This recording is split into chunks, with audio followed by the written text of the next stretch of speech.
Praise lord. ప్రభుకి మహిమ కలుగును గాక. సజీవులే కదా దేవుణ్ణి ఆరాధిస్తారు అన్నట్టుగా నిశ్చయంగా నిన్న ఉదయకాలం నేను నాగ్పూర్ నుంచి బయలుదేరి వస్తుండగా బోయినపల్లిలో ఒక మేజర్ యాక్సిడెంట్ జరిగింది. అది మీ అందరికి తెలుసు.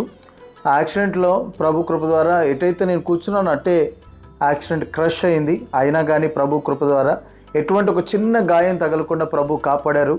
మీ అందరి ప్రార్థనలు నాకున్నాయని నేను నమ్ముతున్నాను. నిశ్చయంగా నువ్వు నాకు ఇష్టడై ఉన్నావు కనుక నేను నిన్ను తప్పించాలన్నట్టుగా దేవుడు గొప్ప కార్యం జరిగించారు. దాన్ని బట్టి ప్రభుకి స్తోత్రం. చాలామంది ఫోన్ కాల్ చేస్తున్నారు, కొన్ని వందల మంది వస్తున్నారు, కలుస్తున్నారు. ఏం భయపడవద్దు. ఈ ఆదివారం 24వ తారీఖు కృతజ్ఞత కూడుకుంది. అందరం మనం కలుద్దాం. దయచేసి మీ ప్రేమకి మీ ప్రార్థనకు వందనాలు. దేవుడు మీ అందరు దీవించరుగాక. నన్ను సజీవులుగా నిలబెట్టారు. నాతో పాటు ఉన్న 2 సహచరులను కూడా ఎటువంటి ఒక చిన్న గాయం కాకుండా, మా వస్త్రం చెరగకుండా దేవుడు అంత పెద్ద ప్రమాదాన్ని తప్పించే దేవాదేవునికి మహిమ